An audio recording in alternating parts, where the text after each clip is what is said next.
私の彼氏は自分の推しアイドルの教養ある才女キャラを立てるため、私の骨董品コレクションをテレビの鑑定番組に持ち込んだ。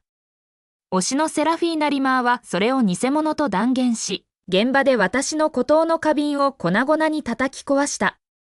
番組が放送されるまで、私は大切なコレクションが盗まれていたことすら知らなかった。私が2人を非難して公開すると、彼らは結託して私を恐喝犯呼ばわりした。ネットの炎上にあった私は、逆に窃盗罪で2人を告訴した。数千万円の価値ある品々、彼らは何年の刑を食らうのだろうか？トレジャークエストが放送された後、私は新居のアパートで荷ほどきをしながら BGM 代わりにテレビをつけていた。司会者は相変わらず大げさな口調でゲストのセラフィーナ・リマーを紹介している。画面の中のセラフィーナは白く浮き立つようなドレスを着て優しく微笑みながら話す姿は芸能界きってのインテリ女優としての評判通りだった。ではセラフィーナさんに次のお宝が本物か巧妙な偽物か判定していただきましょう。司会者の合図で短い首の時期の花瓶が慎重にステージに運ばれてきた。私はパッと立ち上がった。その花瓶私のコレクションの一つにそっくりだ。しかし、私の花瓶は彼氏のケーレブの家にあるはずでは？考えがまとまらないうちに、セラフィーナの甘ったるい声が部屋中に響き渡った。この花瓶は彼女は揺るぎない自信を持って宣言した。明らかに現代の複製品です。職人技は粗雑で、釉薬も間違っています。彼女はそれを手に取り、さっと手首を振って床に投げつけた。鋭い割れる音が響き、磁気は千片に砕け散った。スタジオの観客は息を飲んだ。私の頭は真っ白になった。膝の上のポテトチップスの袋が床に落ちた。嫌な予感が押し寄せた。確認しなければ。私は鍵をつかみ、ケーレブのアパートへと車を走らせた。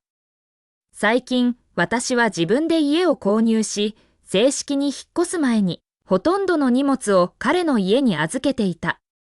まさか彼が私のものを盗み、全国ネットのテレビに持ち込み、セラフィーナに壊させるなんてことがあるだろうか？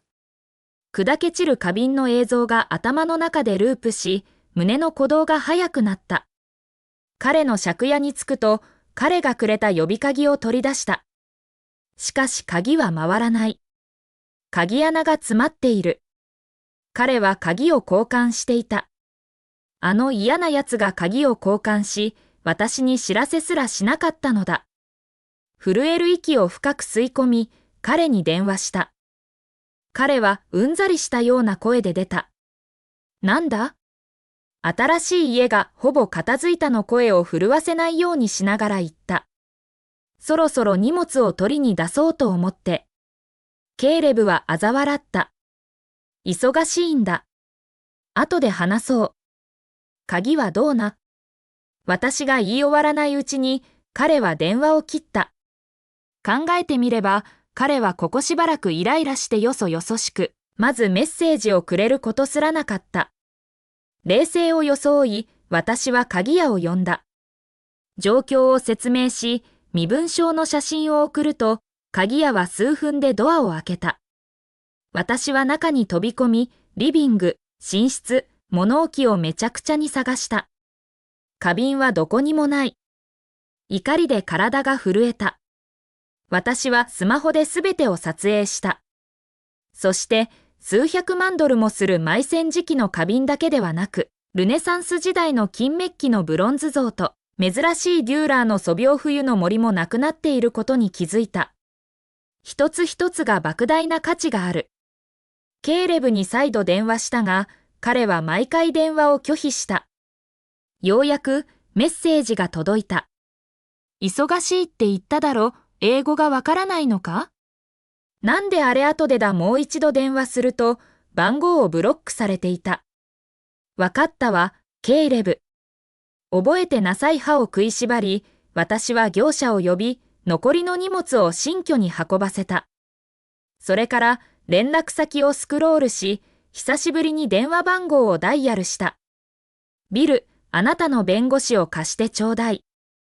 ちょっとトラブルに巻き込まれたの。ムカつくほど得意げな声が電話口から聞こえた。おやおや、これは我が愛しき妹さんか。歴史への情熱を追いかけ、考古学の発掘に参加するだの言って、家族全員をブロックしたじゃないか。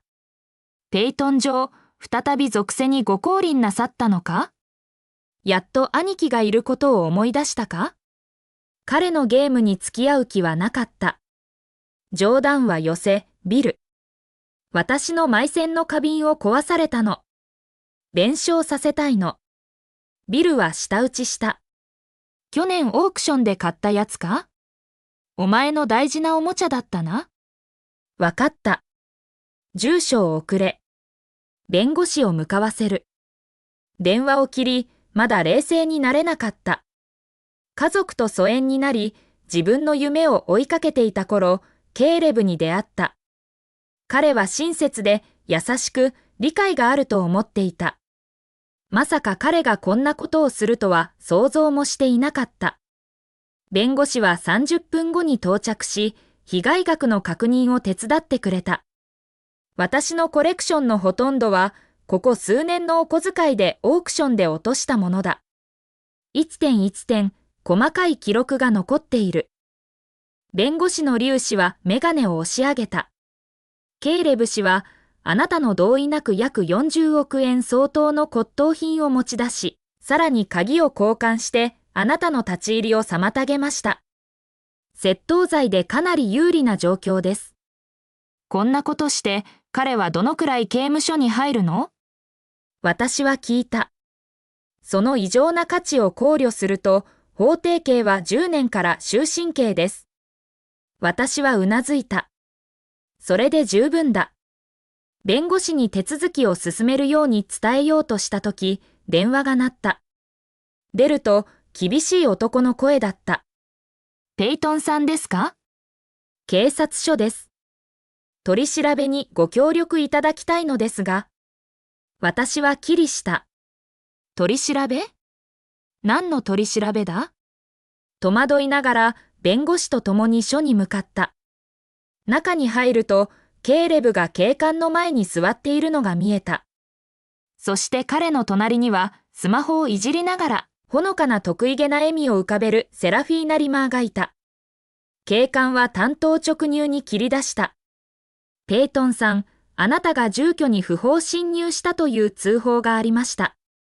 説明してください。ケーレブは顎を上げた。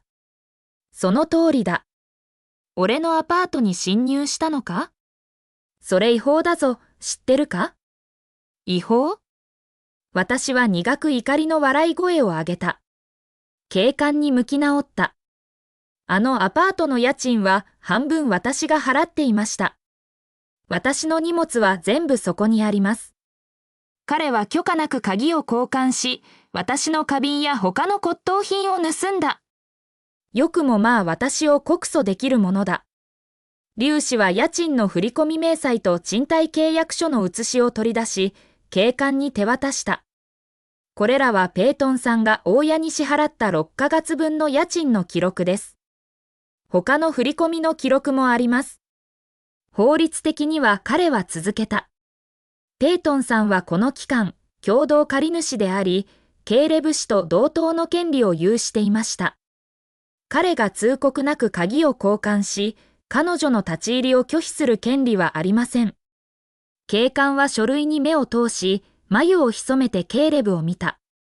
これはどういうことだ？ケーレブの顔がこわばった。あの連中は確かに金はくれたが、借りたのは俺だ。彼女が俺のものを漁る権利はない。あんたのものを漁る？私は契約書を指さした。私のものを取り戻す権利は十分ある。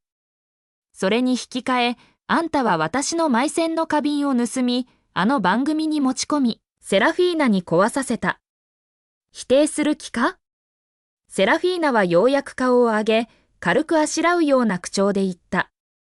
ねえ、もう芝居はやめたら？あの花瓶見たわ。安っぽい複製よ。壊れたからって何なの？どこでそのガラクタを拾ってきたか知らないけど、それを貴重な骨董品だって？私たちをゆすろうってわけ？ケイレブの表情が険しくなった。ペイトン、金に困ってるのは知ってたが、ここまで狂ってるとは思わなかった。ここまで落ちぶれるとはな。そう言いながら、彼は私の隣に立つ粒子を軽蔑した目で一別した。最近忙しかったんだ、見てみろよ、もう金持ちの男に釣られたんだな。もう知るか、お前とは関わり合いにならん。そのガラクタ持って出て行け。粒子はケイレブの挑発を無視し、確信をついた。不足品を確認中、ブロンズ像と素描もなくなっていることが判明しました。ケイレブ氏、今すぐ返還された方が身のためです。これらも骨董品で 1. 数百万ドルの価値があります。ケイレブはイライラしながら手を振った。芝居はもういいか？マジで。とっくに彼女のガラクタは全部捨てたぜ。せいぜい数百ドルもするかどうかだ。数百万？笑える。好きに告訴しろ。何が出てくるか見物だ。私は歯を食いしばり、声を張り上げていった。よかろう。法廷で会おう。ケイレブとセラフィーナはのし歩いて去っていき、弁護士と私は取り調べを受け、証拠を固めるために残った。しかし警察署を出た瞬間、カメラのフラッシュの嵐で目がくらんだ。どこからともなく大勢の記者が現れ、レンズを私に向けている。彼らに取り囲まれ、マイクを顔に突きつけられた。質問が機関銃のように飛び交う。番組とゲストのセラフィーナ・リマーさんを一般人がゆすっているとの情報が入りました。あなたがその人物ですか？警察署に呼び出されたのは恐喝のためですか？それとも不法侵入のためですか？何かコメントはありますか？弁護士が私をかばおうとしたが、彼らは執拗で頭の周りをブンブン飛ぶハエのようだった。騒音は耳をつんざくようだ。しかし私は理解した。これはセラフィーナとケイレブの仕業だ。彼らが手配したのだ。彼らの最終目的を考えていると、外で待っていたセラフィーナがカメラの前に進み出て、純粋無垢な表情で被害者ぶっていた。皆さん誤解しないでください。彼女は声をわずかに震わせていった。ペイトンさんは私に誤解があるのかもしれません。彼女はあの花瓶が数百万ドルの価値があると言っていますが、買った時に騙されたのかもしれません。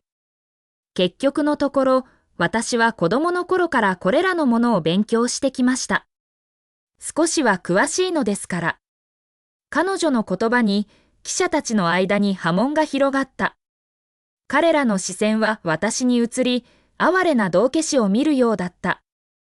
一人の記者がみんなに聞こえるように言った。わざとやってるに違いない。こういうタイプはよくいる。有名人はカモだと思ってる。評判を守るためなら何でも払うと。厚かましい。私は震える指でセラフィーナを指さした。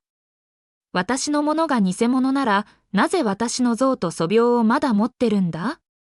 返さないのか？セラフィーナは大げさにため息をついた。波風を立てたくなかったのですが、ペイトンさんがここまで攻撃的なので、次回のトレジャークエストで鑑定してもらいましょう。あなたはあの像と素描が貴重だと言うんでしょ？なら、大家の前でマスター鑑定士に鑑定してもらいましょう。そこで偽物かどうかわかるわ。記者たちの目が輝いた。名案だ。ペイトンさん、怖くないでしょうね。私は歯を食いしばり、怒りが胸にこみ上げた。ついに彼らの計画が見えた。彼らは番組を利用して私を再び恥ずかしめ、セラフィーナの名声を高めようとしている。私は冷たく笑った。受けて立つ。どうやってこの嘘をこね回すか見せてもらおう。セラフィーナの口元に勝利の笑みが浮かんだ。結構です。番組が日時を調整します。では、あなたの大切なお宝と再会できますわね、ペイトンさん。群衆は散った。私はスマホを握りしめ、勝利の表情で去っていくセラフィーナとケーレブの後ろ姿を見送った。世論を利用して私を潰そうとは卑劣な手口だ。しかし彼女は一つのことを忘れていた。私の骨董品はすべて申請証明書付きだ。一点一点が本物なのだ。彼女とケーレブは私の像と素描を手元に置き、偽物をでっち上げられると思っているのか？覚えてなよ。あの番組で自業自得を味わわせてやる。トレジャークエストの収録日、私は観客席に座り、ステージのライトで目がくらんだ。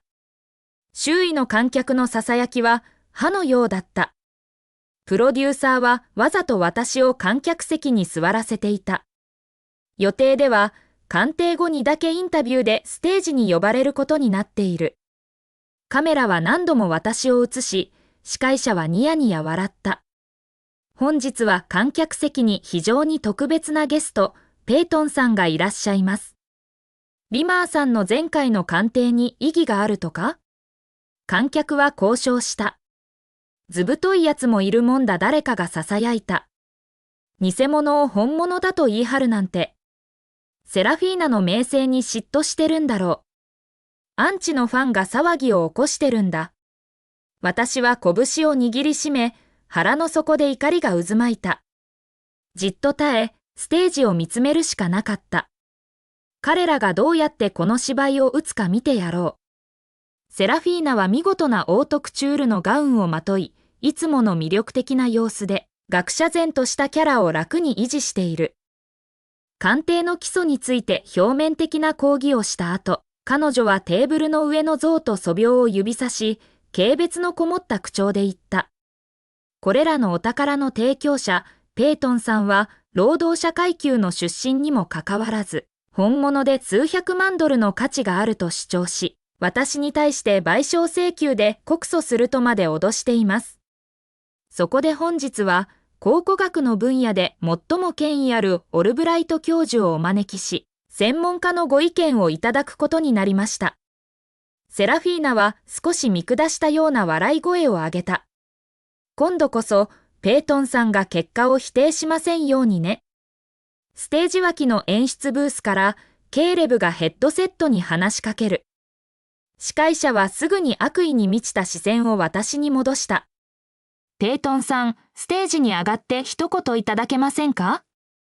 それとも、ネットでだけ強がるおつもりですか？またしても、嘲笑の波が観客席を覆った。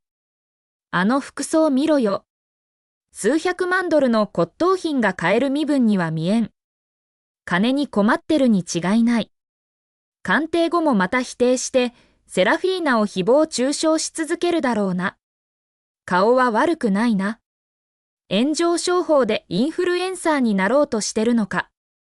私は立ち上がり、発言した者たちを見渡した。お前らがやることはそれだけか？根拠のない噂を流すことか？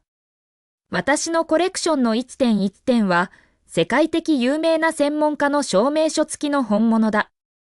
セラフィーナ・リマーには何がある？入念に作られたパブリックイメージか？スタジオは静まり返り、私の爆発に驚いた。しかし司会者はすぐに立ち直り、声には偽りの同情と明らかな嘲笑が滲んでいた。ペイトンさん、お落ち着きください。ご安心を。本日お招きした専門家は、ケンブリッジ大学で最も権威ある歴史教授です。教授の鑑定は、あなたのお持ちかもしれない疑わしい証明書よりもはるかに信頼できると思いませんか？ケンブリッジ大学で最も権威ある歴史教授？優雅で懐かしい顔が頭に浮かぶオルブライト教授。私を歴史の世界に導いてくれた恩師だ。彼の一言一言、鑑定一つ一つが、この分野のゴールドスタンダードとみなされている。そして次の瞬間、オルブライト教授自身がステージに現れた。彼の静かな威厳は観客を瞬時に引きつけ、拍手を引き起こした。セラフィーナは駆け寄り、こびへつらう笑みを浮かべて挨拶した。しかし教授は彼女を無視した。彼は観客席に向き直った。本日彼は力強い声で宣言した。私の教え子のために参りました。